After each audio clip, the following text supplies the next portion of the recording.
existem ferramentas para a gente aplicar entrevistas com suspeitos. Então, estou entrevistando um suspeito, pode ser que eu tenha alguma evidência contra ele, pode ser que eu não tenha nada. Tenha apenas uma suspeita, porque vamos imaginar que você chegou e falou que você viu uma atividade suspeita dele ali, pode ser que tenha não. Você também, eu vou chegar e vou entrevistar ele e vou tentar buscar. Pode ser que eu tenha uma gravação, pode ser que eu tenha algum registro. Qual é o meu objetivo? Buscar informação e se ele for de fato o culpado, que ele confesse. Então, eu vou usando uma abordagem que é muito importante dentro da entrevista, principalmente do cenário policial, chama Verifiability Approach, que é a abordagem de verificabilidade. Eu forço o meu avaliado a sempre me dar informações verificáveis, para que eu possa confirmar a veracidade daquilo que ele está trazendo de informação, entendeu?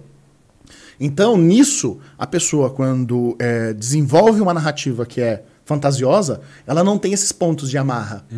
E aí, qual é a chance dela me dar um ponto de verificação que não é válido? E, geralmente, o que eu faço antes de qualquer entrevista, seja com suspeito, com testemunha? Eu faço um levantamento prévio de diversas informações. Então, eu vou buscar antecedente, vou buscar se essa pessoa responde a algum tipo de processo, vou puxar o histórico dela na empresa, se ela se envolveu com alguma coisa, existe alguma denúncia. E eu vou puxar, a gente brinca, né? Puxar a capivara dela, justamente porque numa dessa, certa vez eu estava entrevistando um cara em um cenário de fraude que aconteceu numa empresa, eu puxei as informações e vi que ele já tinha respondido criminalmente por um processo de tráfico de drogas, né?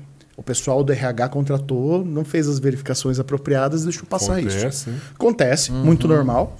E aí, eu tendo essa informação, busquei, puxei várias coisas, BO, tem um BO que ele tinha batido na mulher e tal. E na entrevista, eu conversando com ele, e ele, uma postura, né? Não, veja bem, porque eu faço as coisas da maneira mais correta. E ele com aquela pose, eu bati o olho naquilo e falei assim, isso tá me parecendo meio estranho. Ele tá tentando teatralizar. Beleza. Aí eu fui ganhando a confiança dele, né? E um dos principais momentos da entrevista para você conseguir extrair informação é você criar o que a gente chama de rapport, que é a conexão, né? Você conseguir ganhar a confiança da pessoa. Então, o meu maior trunfo é conseguir isso. Então, eu vou interagindo, vou fazendo a pessoa ver que eu sou ali amistoso, que eu tô do lado dele. E aí, a hora que ele começou a perceber que ele estava num ambiente confortável, aí eu comecei a perguntar coisas do dia a dia dele. Aí ele mudou a postura. Aí ele começou, porque aí, né, que não sei o quê. Aí, né, aquela postura tá. Aí eu cheguei e perguntei assim pra ele. Falei, você já puxou cana alguma vez? Já foi preso? Não. Falei, não, nenhuma vez? Nenhuma. Não. Cara, você mudou 3 vezes já, né? De fechadinho pra mano e agora pra sério de novo. E aí ele começou, né, a falar de novo. Eu comecei a perguntar coisas pra ele a respeito de moral. Aí ele, muito íntegro, eu falei assim, mas você tá dizendo pra mim então que você é incorruptível? Nunca você... Não, de forma alguma. Aí ele soltou a seguinte frase. Não, porque eu nunca faria algo pra deixar minha mãe triste. Eu falei, que tipo de coisa deixaria sua mãe triste? Ele, me envolver com algum tipo de crime, alguma coisa assim. Aí eu, entendi. É uma situação complicada, muito, né? Porque às vezes o cara também ele não quer se expor. Vamos supor que não seja ele. Ele fala, pô, tá muito fácil dele descobrir meu passado. Sim. E eu passar a ser né, a pessoa mais possível de ter feito isso aí por conta do passado que eu carrego, Exato. Né? É o que a gente falou. Ela é a testemunha com a síndrome da mão suja. Todo o comportamento dele suspeito se devia ao fato dele não querer que eu percebesse algo que levasse a questionar ele sobre isso.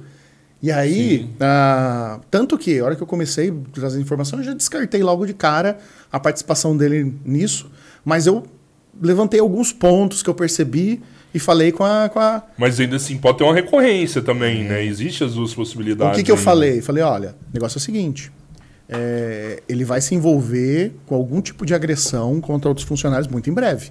Porque ele tem uma necessidade de autocontrole ali muito grande, isso daí vai explodir. Ah, não, porque a gente tem medo, que tudo bem que ele já foi preso, não é que ele está reconstruindo a vida dele. Falei, não, claro, mas tenha em vista que a minha análise do comportamento não tem nada a ver com isso. Sim. Eu estou falando de outra coisa. Não, tá bom, a gente vai pensar. Aí eu fui no meu projeto, fazendo as outras análises, passou uma semana, fui apresentar novas informações, aí a dona da empresa me chamou, então, deixa eu te falar, a gente desligou aquele colaborador. Mas por quê? Ah, você não acredita, 2 dias atrás ele pegou, socou a cara do senhorzinho da manutenção lá, porque discutiu com ele.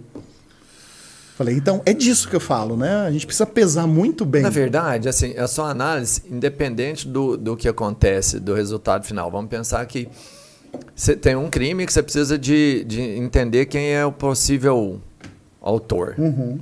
E que lá passam 10 pessoas. Você consegue, além de entender quem é o provável autor, ter uma leitura de todas as outras. Sim. Não é? Porque um momento que a pessoa passa ali, você consegue entender se ela é, sei lá, depressiva, se ela é agressiva, né? Enfim, não é só de uma pessoa que você passa ali, né? Você consegue acontece? formar várias laudos. Você tem laudo de todo mundo que passou ali. E o que é muito comum é o seguinte, fui contratado para uma investigação de uma possível fraude. Aí você vai, começa a entrevistar as pessoas, você descobre casos de assédio sexual, assédio moral, apropriação indébita, abuso de drogas, furto no ambiente de trabalho, suborno. Você descobre um monte de coisa. E aí, é assim, é igual a tarrafa, né? Você joga lá no rio, você quer pegar um peixe, vem um monte de coisa. Então, essa que é a grande questão. E eu vou falar para você que muitas das coisas são coisas que poderiam ter sido facilmente endereçadas para que não escalasse. Sim.